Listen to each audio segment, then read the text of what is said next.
विषय विकारों से सुख भोगने की जो वासना है वो भी अशांत करती। दूसरों के हक छीनने की, दूसरों को सताकर भी बड़ा बनने की जो दौड़ है वो भी अशांति का एक कारण है। इस प्रकार चार कारण जो कल बताए थे उन कारणों को धुंधला करते जाओ और शांति के कारणों को संवारते जाओ, तो आपका चित्त जितना शांत होगा उतना ही श्वासोश्वास और आपकी ओरा और आभा वातावरण में कुछ न कुछ फर्क लाएगी। हिमालय में बर्फ पड़ती तो गली गूंची में और झोपड़पट्टी में भी टेम्परेचर डाउन हो जाता है। किसी किसी के घर की एसी भले टेम्परेचर डाउन कर दे, लेकिन व्यापक जब भजन कीर्तन होता है तो सब जगह थोड़ा सा अशांति का टेम्परेचर डाउन हो जाता है। शास्त्र कहते सतरती, जो शांति पाने के रास्ते चलते वो तो तरते हैं, लेकिन उनके अस्तित्व के कारण वातावरण में दूसरों को भी तरने का मौका मिलता है। सतरती लोकांतार्यति, सतृप्तो भवति, स अमृतो भवति। अभी डॉक्टर लीवरलिजरिया कहता है, मैडम लोंगो कहती है, मिस्टर वॉट्स कहता है कि डिस्को डांस करने से सेक्सुअल केंद्र उत्तेजित होते, जीवन शक्ति ह्रास होती, लेकिन भारतीय सिस्टम से कीर्तन करने से जीवन शक्ति का विकास होता है। अभी लीवरलिजरिया कहता है कि हरि शब्द उच्चारण करने से यकृत पर, किडनी पर, गुर्दों पर, गर्भाशय पर अच्छी इफेक्ट पड़ती है। हरि के साथ ओम जोड़ दो तो पांचों ज्ञान इंद्रियों में सात्विकता आती है। राम शब्द उच्चारण करने से आंतों का जहर बाहर आ जाता है। राम शब्द उच्चारण करने से सूक्ष्म शरीर पुष्ट होता है। राम शब्द के रकार से सूर्य तत्व और मकार से चंद्र तत्व डेवलप होता है। अभी वो वैज्ञानिक ढंग से कहते हैं, वो फिजिकल शरीर के ही फायदे बताते हैं, लेकिन हमारे ऋषियों ने तो हजारों वर्ष पहले मंत्र जाप की महिमा बताई। स्थूल शरीर, प्राणमय शरीर, मनोमय शरीर, विज्ञानमय शरीर, आनंदमय शरीर, इन पांचों शरीर को पुष्टि सात्विकता देकर अशरीरी आत्मा चैतन्य का सुख भी मंत्र जाप से प्रकट होता है। ये हमारे ऋषियों ने खोज रखा था। मंत्र जाप मम दृढ़ विश्वासा, पंचम भक्ति वेद प्रकाशा।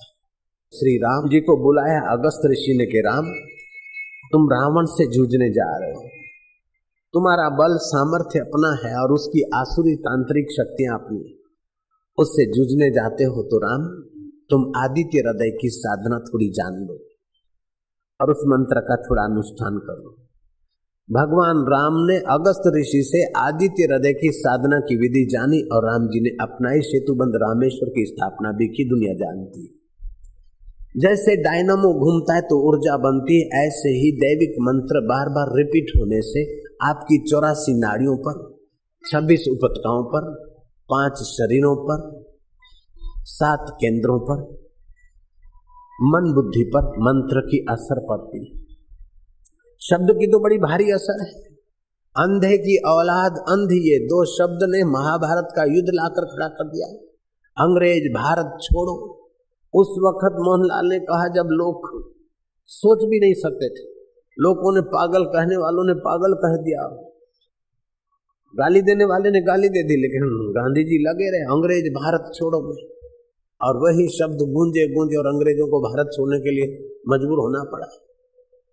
जब लौकिक शब्दों में इतनी ताकत है तो वैदिक मंत्रों में इससे बहुत ज्यादा गजब की ताकत है, मांत्रिक शक्ति। कुछ ऐसे भी मंत्र है जो आरोग्यता प्रदायक, कुछ ऐसे भी मंत्र जो विघ्न बाधाओं को भगाने वाले। कांग्रेस 4 हिस्सों में बांटकर कांग्रेस को तोड़ने में अंग्रेज सफल हो रहे थे। अधिवेशन में बड़े बुरे हाल थे। कांग्रेस का अधिवेशन अब अंग्रेजों की दिवाली ले आएगा। अंग्रेज जासूस खबर भी दे रहे थे, खुशियां मना रहे थे अंग्रेज। इतने में मदन मोहन मालवीय एक कमरे में चले गए। नारायण नारायण नारायण नारायण। प्रेरणा मिली, गजेंद्र स्तोत्र का पाठ किया। मदन मोहन मालवीय ने गांधी जी को, नेहरू को और दूसरे जो भी भारत की आजादी के लिए जूझ रहे थे उनको बुलाया और गजेंद्र स्तोत्र का पाठ करके 2 शब्द कहे तो जो 4 हिस्सों में बिखर रही थी कांग्रेस एकजुट हो गए और भिड़े तो देश आजाद हो गए। लोग कहते हैं कि गांधी जी ने भारत को आज़ादी दिलाई, लेकिन ये भी कहना पड़ेगा कि गांधी जी को आज़ादी के लिए योग्यता किसने दी? राम नाम के मंत्र के रिपीटेशन ने, और भगवत गीता ने भी तो गांधी जी को सहयोग दिया है। जयराम जी बोलना पड़ेगा। तो यहाँ भगवान कहते हैं आपूर्यमाणम अचलम प्रतिष्ठम समुद्र महापः प्रविशन्ति यद्वत् तद्वत् कामा प्रविशन्ति सर्वे स शांति मापनोति न काम कामी। जो जरा जरा चीजों के लिए कामनाएं कर कर के पीछे पीछे भग रहा है और भोगा, मन की एक कमजोरी है। जो चीज मौजूद है, जो चीज मौजूद है उसकी लापरवाही और ला मौजूद के लिए लालसा। सुख सुविधाएं हैं, 2 कमरे हैं, 4 कमरे हैं, ऐसी है, ये है, वो है, उसकी कोई महत्ता नहीं है। लेकिन ये नहीं है, वो नहीं है, ये कामना बढ़ाते बढ़ाते बढ़ाते अपने को ऐसा खो जाता है, ऐसा खो देता है जैसे खुशवारी जाला बूंद बूंद के अपने आप में फंस जाती है। जर्मन का प्रसिद्ध कवि मिस्टर गेटे जब मरने की घड़ियां आई, शाकुंतल ने नाटक पढ़कर वो नाचा था, सिर पर पत्तियां रखकर झूमा था, समझदार था गेटे। गेटे के विरोधी गेटे की निंदा करते थे। प्रशंसकों ने कहा कि तुम इतनी बढ़िया कविता लिखी फिर भी तुम्हारी क्रिटिसाइज करने वाले उसमें से दोष निकाल रहे हैं। गेटे ने कहा फिक्र न करो, मैं टॉल्स्टॉय की एक कहानी बता देता हूँ, उसका अर्थ बताता हूँ। टॉल्स्टॉय ने लिखा है कि तुम्हारा फूल बराबर खिला, उसकी पहचान क्या? तुम्हारा जीवन बराबर खिला, उसकी पहचान क्या? फूल बराबर खिला है, खुशबूदार और रसमय फूल है, तो उस पर मधुमक्खियों का डंक, भंवरों का डंक आना ही चाहिए। ऐसे तुम्हारा जीवन रूपी फूल खिला है तो क्रिटिसाइज का डंक आया तो तुम्हें खुशी मनानी चाहिए, प्रसन्न रहना चाहिए, सुकड़ने की कोई जरूरत नहीं है। गेटे की मृत्यु की घड़ियां नजीक आएगी। मिस्टर गेटे मरते समय तालियां बजा रहे हैं, हंस रहे हैं, बच्चों की तरह नाच रहे हैं। लो यह भी बढ़िया घड़ियां आई। साथियों ने पूछा क्या बात है? बोले जीवन जी कर देख लिया इसका, अब इसकी आखिरी यात्रा देखने का मौका आएगा। ये भी देखा, वो भी देखा, अब जिससे सारा दिखता है उस अंतःकरण को भी समाप्त होते हुए देखता हूँ। जो सबको देखता है वो देखने वाला दृष्टा अमर है, ये मरने वाला है और मैं अमर रहने वाला। कैसा है भारतीय तत्व ज्ञान? टेढ़ी टांगे, काला कलूट रंग, नाटा शरीर में 8 खोड़ खापड़ है। अष्टावक्र चलते तो दूर से पहचाने नहीं जाते कि ये कौन सा प्राणी है, कौन सा जीव है।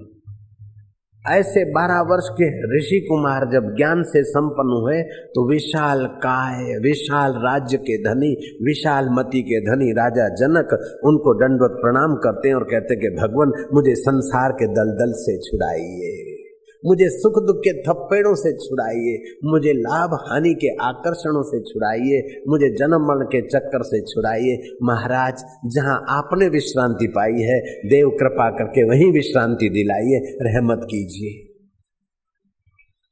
कर्म करते करते बाहर के सुख भीतर भरते भरते आदमी भीतर की शांति से कंगाल हो जाता है। उन कंगालों में ययाति का नाम भी आता है। महाभारत में खूब राज्य था, कुछ खूब वैभव था, मानो अंदर कुछ है नहीं, बाहर से ही भरना है। ये भोगूं, वो भोगूं, ये मजा लूं, एक रानी दूसरी, भोगते भोगते बूढ़ा हो गया। अब अपने बुढ़ापे में वासनाएं मौजूद है, भोग भी मौजूद है, लेकिन शरीर साथ नहीं देता। अपने बेटों को बुढ़ापा दिया और संकल्प और विधि से जवानी ली, फिर भोग भोगे। आखिर ययाति को ये सत्य प्राप्त हुआ कि बाहर के मजे भीतर भरने से संतोष नहीं होता, अपितु भीतर का सुख बाहर बांटने से आदमी को शांति मिलती है, सुख मिलता है। ययाति को ये तथ्य महसूस हुआ। ययाति राज्य अपने बेटे को दे गया, जवानी बेटे को वापस दे गया, जंगल में गया, संत को खोजकर अपने चित्त को परमात्मा शांति में लगाने की विद्या सीख लिया। और उस विद्या के बल से जब प्राण अंत हुआ तो तपस्या हुई। यह हाथी मरकर नरकों में नहीं गया, मरकर पशु नहीं हुआ, यह हाथी मरकर स्वर्ग में गया और इंद्र के समान उसको बैठने का, इंद्र के साथ बैठने का आसन मिला। जिसने आत्म शांति पाई वो तो तरता है, दूसरों को भी तारता है। अशांतस्य कुतः सुखम, अशांत को सुख कहाँ? तो शांति के उपाय जान ले, शांति के प्रयोग जान ले, अशांति के कारण जान ले, अशांति के कारण उखाड़ उखाड़ के फेंकते जाए। शिष्य ने गुरु से पूछा कि हिंदू धर्म में ये क्या, आज फलाना व्रत है, आज तीजड़ी का व्रत है, आज जन्माष्टमी का व्रत है, आज एकादशी का व्रत है, आज पूनम का व्रत है, आज फलाना व्रत है, आज गंगा दशहरे का व्रत, ये व्रत, आज ये तिथि है, आज ये पर्व है। हिंदू धर्म में ये व्रत और पर्व इतने सारे, गुरुजी से क्या होता है? गुरु ने कहा बेटा, व्रत अपने व्यक्तित्व को निखारने के लिए है और पर्व महापुरुषों से प्रेरणा पाकर अपना जीवन जीवनदाता से मिलाने के लिए है। ये भारतीय संस्कृति जानती है कि जीवन मूल्यवान है। खाना पीना और 2-4 बच्चे छोड़कर मर जाना ये तो कुत्ते घोड़े गधे भी करते, ये कोई बड़ी बात नहीं है। व्रत और पर्वों का उपयोग करके अपने व्यक्तित्व को निखारे और पर्वों से प्रेरणा पाकर ऐसी उन्नति का अनुभव करना है। भारतीय संस्कृति की 4 स्तंभ है। चीन की दीवार मशहूर है, कुवैत का पेट्रोलियम मशहूर है, अमेरिका के डॉलर मशहूर है, लेकिन भारत की संस्कृति और भारत के संत अभी भी शांति देने में विश्व में मशहूर है। नारायण हरि नारायण हरि। जैसे ययाति भोगों से उबकर फिर योग के तरफ चले और महान हो गए, ऐसे आंध्र प्रदेश में एक लड़का हो गया जिसका नाम था वेमना। 15 साल का बच्चा, उसका बड़ा भाई, भाभी, पिता। माँ बचपन में छोड़कर स्वर्ग चली गई थी, पिता भी 15 साल की उम्र में उसे अनाथ करके छोड़ के चले गए। लेकिन भाभी और भाई बड़े सज्जन थे, वेमना को बहुत खुश रखते थे, अथाह संपदा थी। वेमना को खूब खुश रखने के कारण खूब पैसे देते थे, खूब खुश रखने के लिए, और पैसे खूब मिलने से वेमना लोफरों का दोस्त बन गया। वे लोफर वैश्या के पास वेमना को ले गए और वेमना ने अपनी कच्ची कमर कच्ची उम्र में ही तोड़ने का कुमार्ग अपना लिया। बुद्धिमती भाभी और भाई विचार करते कि ये पढ़ता है पहले जैसा नहीं, चेहरे में पहले जैसी खुशी नहीं, शांति नहीं। सोचते थे। एक रात को वेमना ने अपनी दयालु भाभी के गहने उतारे, सोई हुई भाभी के गहने उतारे और उस वैश्या को दे आया। भाभी सुबह उठी, बुद्धिमती भाभी समझ गई कि अगर बाहर का कोई चोर होता तो सारे गहने उतारता या कुछ अंटसंट होता। ये थोड़े ही गहने गए हैं, कुछ गड़बड़ है। बाकी के जो कीमती गहने थे भाभी ने उतार कर अपनी तिजोरी में लॉक कर दिए। केवल एक मंगलसूत्र और एक अंगूठी हाथ में पहन कर रहे थे। कुछ दिन बीते तो वेमना मध्य रात को भाभी के कमरे में घुसा, मंगलसूत्र उतार लिया उस वेमना ने। अंगूठी उतारने गया, भाभी जग गई, पकड़ा हाथ, बत्ती जलाई। उस दयालु भाभी ने वेमना को डांटा कि क्या करता है, तुझे शर्म नहीं आती? अपनी माँ समान भाभी के गहने चुराता रहता, क्यों चुराता है? तुझे किस बात की कमी है? और पहले के गहने भी तू ले गया, तेरे भाई को मैंने नहीं कहा, सच बता। भाभी का प्रेम था, भाभी के हृदय में निष्कामता थी, वो काली की उपासक थी। साधु ते होवे न कारज हानि, जो सज्जन पुरुष हैं वो किसी का बुरा नहीं करते, डांटते फटकारते बुरा करते हुए दिखते हैं, फिर भी भीतर उनका भला होता है, वे भलाई से भरे हुए होते हैं, दूसरे का मंगल करने की उनकी स्वाभाविक चेष्टा होती। भाभी ने डांटा, सच बता। बोले क्या करूं, तुम लोगों ने मेरी खर्ची कम कर दी, तुम लोग मेरे को कुछ टोकते थे तो तेरा कोई बुरी औरत के साथ संबंध ऐसी खबर आती, तब से तुमने मेरी खर्ची बंद कर दी, तो वो मेरे से मांगती है कि घर पैसे नहीं देता है तो गहने ले आ। तो भाभी मैं तुम्हारे गहने उतार कर उस वैश्या को दे आया। अभी भी उसी को देने के लिए मैंने चोरी की, बाकी मुझे अपने लिए नहीं चाहिए। भाभी का दिल भर आया, बोले तू कितना सपूत था और ऐसा हो गया। भाभी की आंखों से करुणा के आंसू बहे। वेमना को गले लगाए, मेरे पुत्र, मेरे सपूत, मैं तेरी भाभी भी हूं, तेरी मां भी हूं, मैं तुझे हाथ जोड़ती हूं मेरे बाप, तू ये रास्ता छोड़ दे। बोले भाभी ये नहीं छूटेगा। बोले अच्छा मैं तुझे गहने देती हूं, लेकिन एक बात मेरी मान। बोले भाभी गहने देती है? बोले हाँ। एक बात नहीं, दो बात मानूंगा। भाभी ने लाकर कीमती गहने हाथ में थमा दिए। बोले एक बात माननी है, मां काली साक्षी, उस वैश्या को गहने तू तब देगा जब वो तेरे को पीठ देकर खड़ी हो, नग्न होकर। और वैसे तो निर्लज होती है, और ऐसे विकारी भोग में तो नग्न होना उन वैश्याओं के लिए तो सामान्य है। वो नग्न होकर तुझे पीठ दिखाकर खड़ी रहे और फिर अपने दोनों हाथ जांघों से पीछे को करे, तब उनके हाथ में ये सारे गहने तू रख देना। मां काली की सौगन है तुझे। बोले भाभी इतना तो मैं जरूर करूंगा। दूसरी बात यह कि जब हाथ पीछे को करे एकदम नग्न होकर, उसके हाथ में तू रखे, उसके पहले उसके गुप्त अंगों को देखना और मन को समझाना कि तू यहां अंधा हो रहा है। मां काली करेगी, तेरे दिल का दिया जग जाएगा। वेमना ने गहने लिए, भाभी की शर्त याद रखी, गया मध्य रात को वैश्या को जो शर्त की थी उस तरीके से तैयार हो गई। जो वेमना ने उसके गोपनीय गंदे अंग देखे तो वेमना का दिल फटा। आए मैं इन्हीं गंदगी बहाने वाले अंगों के पीछे अपना जुआनी निचोड़ रहा था और दुखी हो रहा था, अशांत हो रहा था। आए माँ माँ माँ माँ मतलब काली।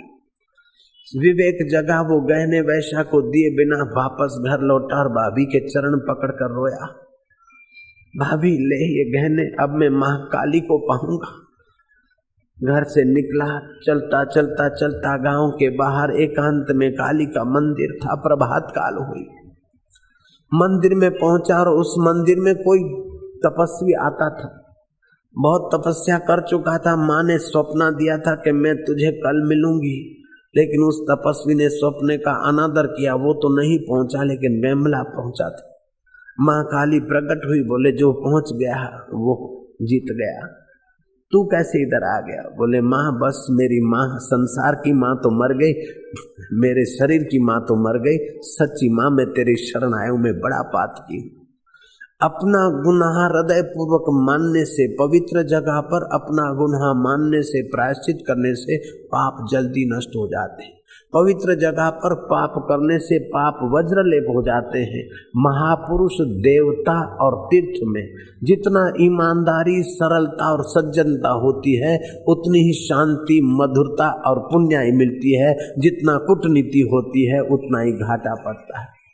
निर्दोष वेमना ने सच्चे हृदय से माँ के चरणों का अभिषेक कर दिया अपने आंसू से। माँ तू मुझे योग की दीक्षा दे दे। माँ वो सबसे ऊंचा आत्मज्ञान होता है, माँ मुझे आत्मज्ञान की दीक्षा दे दे। माँ ने कृपा करके योग की दीक्षा दे दी। ऐसे ध्यान करना, ऐसे प्राणायाम करना। दीक्षा का मतलब है जो दया, करुणा, कृपा देकर दुख, दरिद्रता, पाप, ताप हर ले, उसका नाम है दीक्षा। लेने वाले की श्रद्धा और देने वाले की करुणा, लेने वाले की पचाने की क्षमता और देने वाले की उदारता, इस दो के मेल को दीक्षा बोलते। दीक्षा मूलम जपम सर्वम, दीक्षा मूलम तपम सर्वम। सारे जपों का मूल दीक्षा, सारे तपस्याओं का मूल दीक्षा। आज थोड़ी बहुत स्कूली पढ़ाई पढ़कर लोग अपने को सियाना और चतुर और विद्वान मानते, फिर सुख के लिए बेचारे चिकन पार्टी और वाइन की शरण जाते, पत्नी बदलने की शरण जाते, डिस्को की शरण जाते। लेकिन दीक्षा वाला तो परमात्मा की शरण जाकर आत्म शांति पाकर सुखी हो जाता है। ऐसे लोगों को तुलसीदास ने सावधान करते हुए कहा, चतुराई चूल्हे पड़ी, चतुराई चूल्हे पड़ी, पूर्व पर्यो आचार, तुलसी हरि के भजन बिन चारो वरण चमार। नानक ने कहा, बहुत स्याणप जम का भय व्यापई, बहुत चतुर बनता है तो जम का भय, मृत्यु का भय पीछा नहीं छोड़ेगा। चतुराई चूल्हे पड़ी, पूर्व पर्यो आचार, ये बाहर की चतुराई चूल्हे में डाल दे तो निर्दोष नारायण की शांति। वेमना उस शांति की दीक्षा पाया। वेमना ने आंध्र प्रदेश में दीक्षा काली मां से पाकर एकांत कुटीर में थोड़ा अभ्यास किया। ज्यों ज्यों चित्त को शांति मिलती गई त्यों त्यों सामर्थ्य बढ़ता गया। चित्त की विश्रांति सामर्थ्य की जननी है, चित्त की विश्रांति सद प्रेरणा की जननी है। जब विघ्न बाधा और मुसीबत आए, अशांति आए तो खिन्न मत हो जाओ, जल पर थोड़ा रहो और एकांत में रहो, ईश्वर का आश्रय लो, ओम शांति का जप करो, थोड़ी शांति की शरण लो, सद प्रेरणा मिलेगी। मुसीबत और बाधाओं से आराम से निकलने का मार्ग खुला हो जाएगा। अशांतस्य कुतः सुखम। ड्राइवर डिसीजन लेता है भयभीत होकर, अशांत होकर तो गड़बड़ कर लेता है। शांत चित्त से डिसीजन लेगा तो बढ़िया रहेगा। जो शांत है वो निर्भीक है, जो शांत है उससे गलतियां इतनी नहीं होती जितना अशांति से गलतियां होती। वेमना को शांति मिली, कुछ रस मिला, सामर्थ्य आया, धीरे धीरे तत्व ज्ञान में वृद्धि हुई। वेमना देह को मैं नहीं मानता था और पदार्थों को मेरा नहीं मानता था, इतना तो ऊंचा आ ही गया था।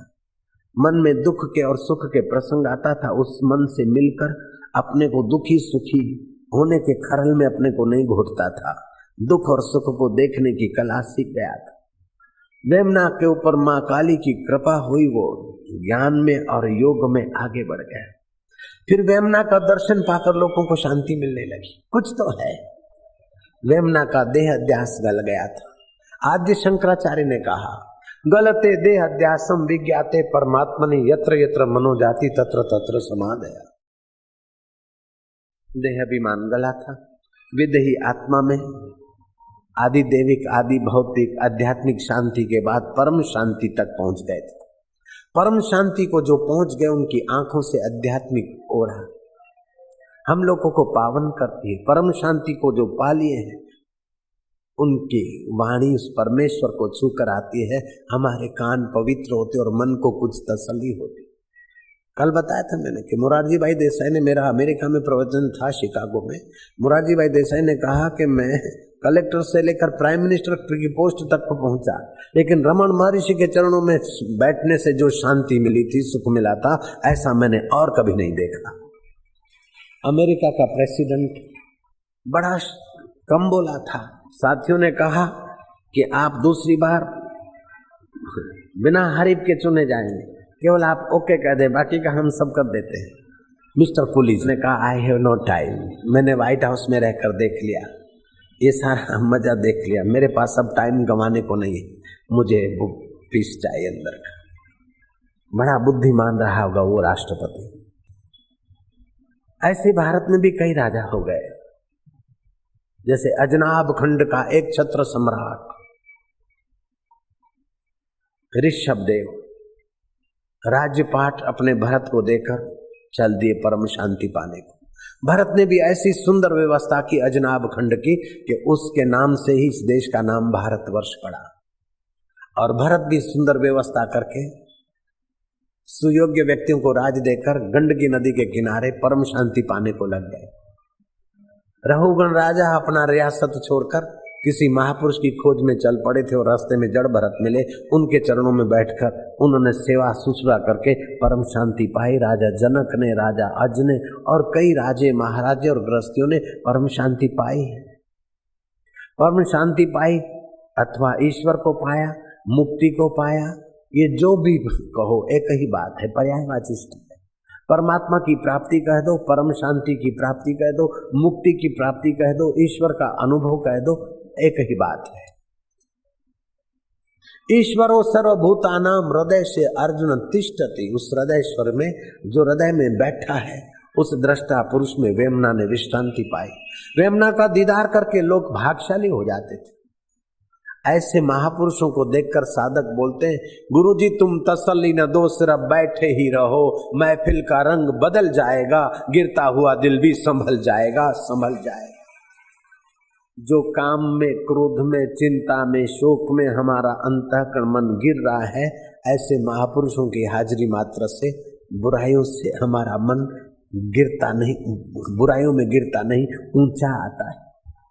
बोलने की आदत, सूंघने की आदत, खाने की आदत, लेकिन महापुरुषों के आगे बैठे 2 घंटे तो ये सारी बुराइयां छू हो जाती।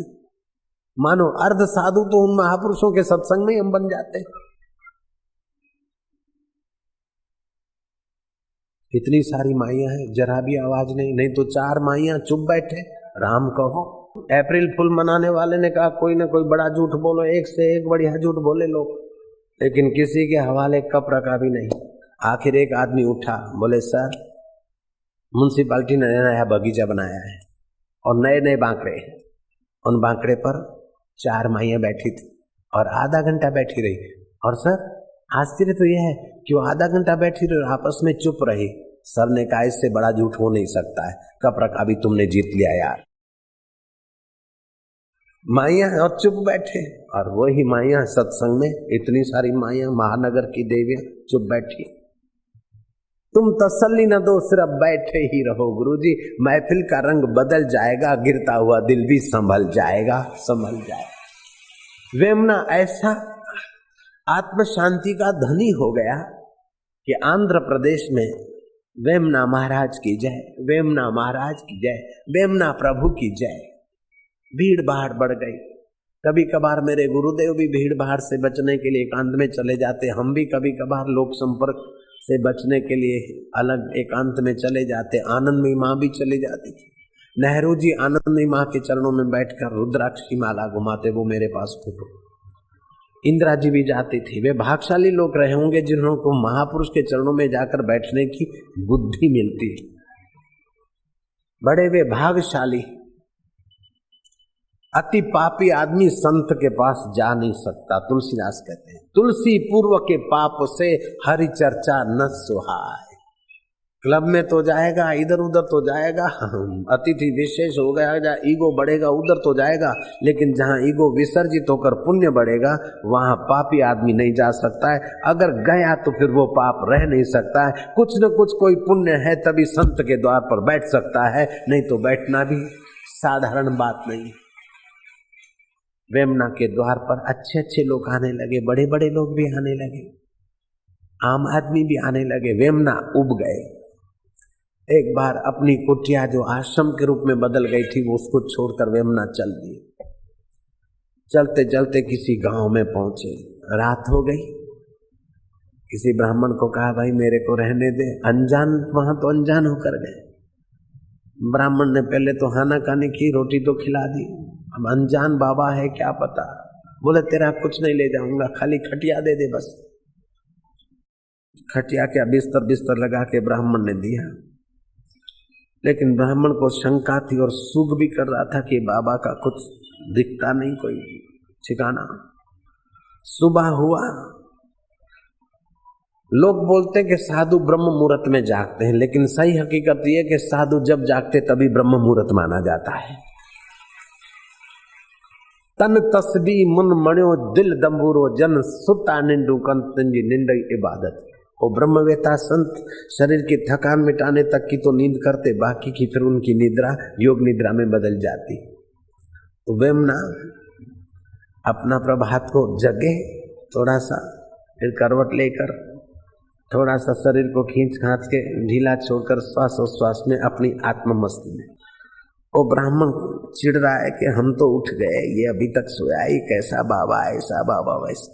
वो इमली खा रहा, सूर्योदय हुआ। बोले ये तो लोटे भी नहीं जाता है, ये क्या करता है। वेमना ने क्या करा, उस बिस्तर पे लोटे जाने का काम कर दिया। लोटे जाने का काम आप समझ गए होंगे, सुबह की हाजत, लेटरिन जाने का काम बिस्तर पे ही कर दिया।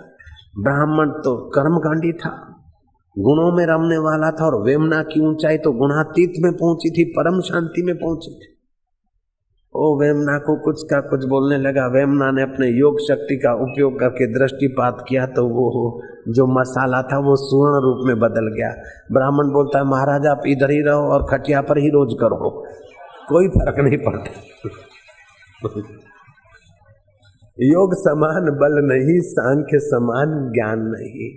जितनी जितनी परम शांति अधिक उतना उतना प्रकृति नियम बदलने को तैयार हो जाती। रामकृष्ण ने कहा कि तुम परम शांति पालो परमेश्वर को, तो प्रकृति तुम्हारे अनुरूप करना चाहो तो हो जाएगी। शिष्य ने पूछा तो गुरुदेव क्या एक गुलाब के पौधे को क्या सफेद फूल लग सकते हैं?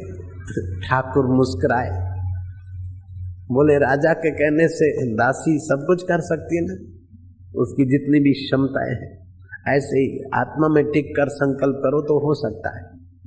बोले गुरुजी सफेद पुष्प लग सकते हैं गुलाब के पौधे को, ये भी हो सकता है? बोले हाँ। सुबह को माथुर बाबू और दूसरे कुछ आए भक्त, देखा कि ठाकुर के कमरे के बाहर जो गमला था जिसमें गुलाब के फूल खिले थे उसको सफेद गुलाब कैसे आ गए? महाराज जी ये कैसे? बोले तुम्हारे कल के प्रश्न का उत्तर है, महापुरुष चमत्कार करते नहीं लेकिन तुम्हारी आस्था बढ़ाने के लिए कभी उनके हृदय में स्फुरना हो जाता है। आगे की बात करो। राजगोपालाचार्य 1956 में अकाल पड़ा था मद्रास में। आप लोग नाम तो सुने हुए, चीफ मिनिस्टर थे राजगोपालाचार्य। अकाल पड़ा और प्रार्थना करते करते द्रवीभूत हुए। लोग बोलने लगे कि ये प्रार्थना करने से, सामूहिक प्रार्थना की चीफ मिनिस्टर ने, क्या बरसात हो सकती है? अब तो मौसम चली गई, रेड स्टोन लेक सूख गए, अब क्या बरसात होगी? लेकिन प्रार्थना करते करते जब आपके वचन और हृदय एक हो जाता है तो अनजाने में उस परम शांति में आपकी क्षण भर की स्थिति प्रकृति में चमत्कार कर देती है। रात को 2 बजे बड़ी बड़ी बूंदों से ऐसा बरसा महाराज, सुबह होते होते रेड स्टोन लेक छलो छल, फिर भी बरसा बरसा बरसा, ऐसा बरसा कि महानगर मद्रास में 1956 में सरकार को काले कलूट डामर के सड़कों पर नावें चलानी पड़ी, ऐसा बरसा। तो आपके आत्मा में अनंत अनंत शांति है, अनंत अनंत सामर्थ्य है, अनंत अनंत माधुर्य है, अनंत अनंत सुख है। लेकिन उस सुख को, शांति को, माधुर्य को पाने की इच्छा आपकी जितनी तीव्र होगी और उसका मार्ग जानने वाले महापुरुष जितने बढ़िया होंगे उतना ही काम बढ़िया हो जाएगा। हरि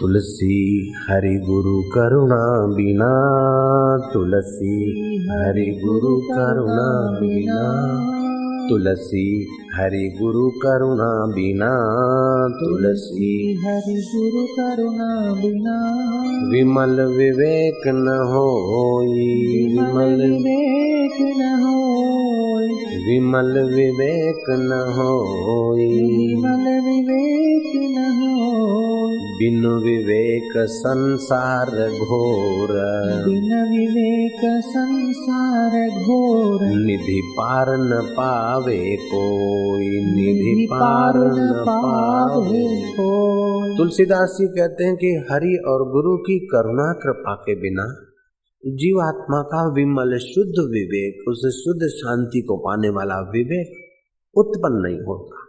तुलसी हरि गुरु करुणा बिना, विमल विवेक न होई, बिन विवेक संसार घोर। ये संसार घोर है, अथा कल्पना, अथा आकर्षण, अथा कर्म, अथा इंद्रियों के भय बहुशोक, अथा जन्मों के संस्कार, ये घोर संसार बिना शुद्ध विवेक के, गुरु और भगवान की कृपा के बिना विमल विवेक नहीं जगता है।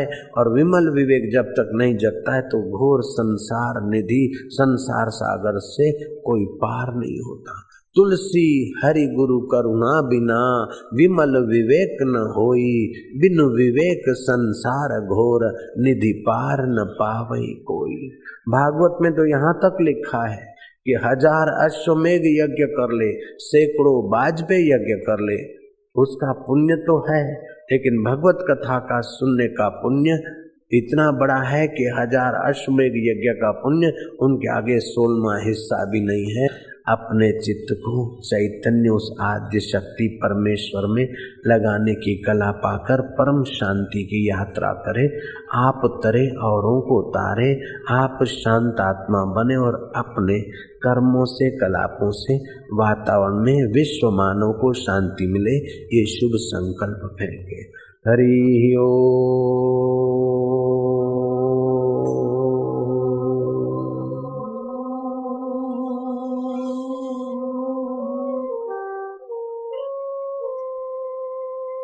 हरि ओम।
शांति अंतरिक्ष शांति, आपः शांति, पृथ्वी शांति, औषधयः शांति, वनस्पतयः शांति, सर्वगुण शांति, ब्रह्म शांति, सामा शांतिर्धि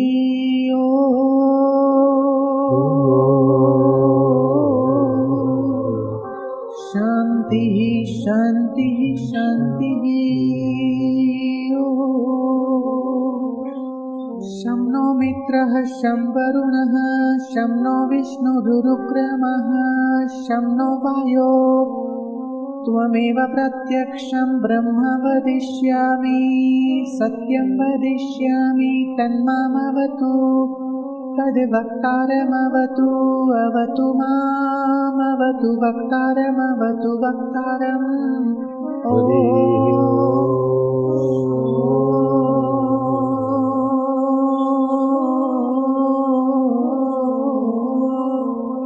शांति शांति शांति।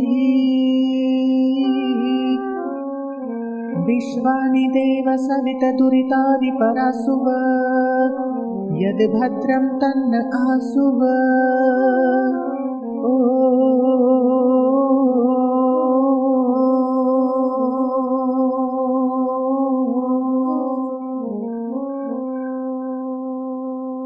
हीनो पिता वसो त्वं माता शतक्रतो बभूविथ अथा ते सुम्ननिमहे। असतो मा सद्गमय तमसो मा ज्योतिर्गमय मृत्युर्माम् अमृतं गमय। ॐ शांति शांति शांति। दुर्जनो सज्जनो भूयात् दुर्जनो सज्जनो भूयात् सज्जनो शान्तिमाप्नुयात् सज्जनो शान्तिमाप्नुयात् शान्तो मुच्येत बन्धेभ्यो शान्तो मुच्येत बन्धेभ्यो मुक्तस्य अन्यविमोच्यते मुक्तस्य अन्यविमोच्यते। दुर्जन सज्जन हो, सज्जनों को शांति मिले, शांत आत्मा मुक्त बंधन हो, मुक्त आत्मा हो, और जो मुक्त आत्मा है वे दूसरों को शांति और मुक्ति का दान करते रहे। हे परमेश्वर, विश्व में ऐसी ही प्रसादी आपकी मिलती रहे विश्व मानव को। हरि ओम।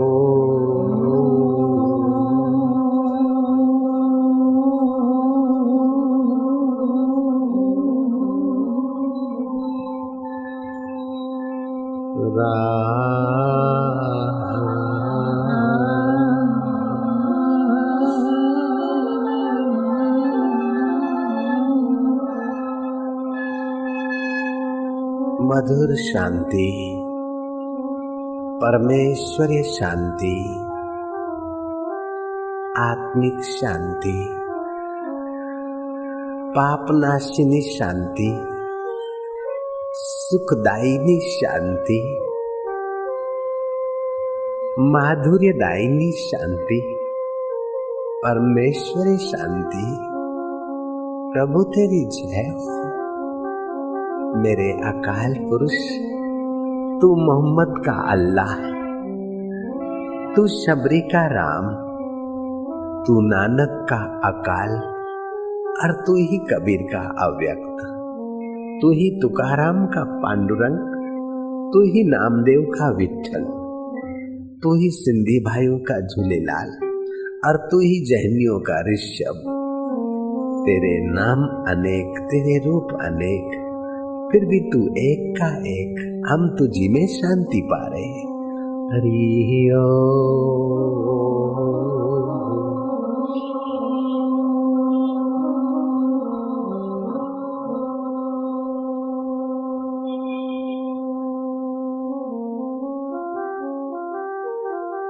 हरि ओम।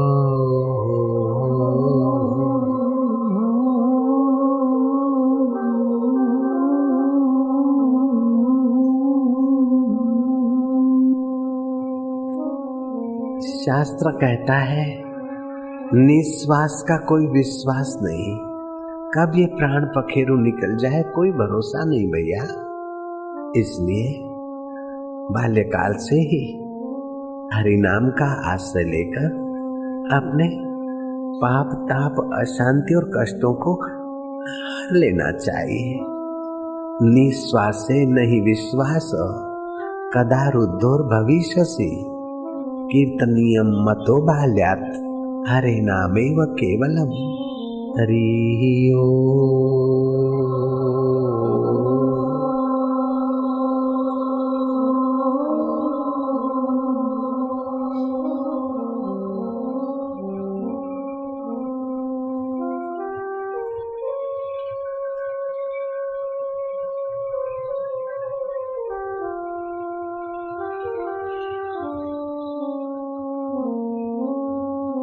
तुम्हारा मन पावन हो रहा है, तुम किसके लिए बैठे हो वो जानता है, तुम किसका सुमरन कर रहे हो वो जानता है। हरि ओम।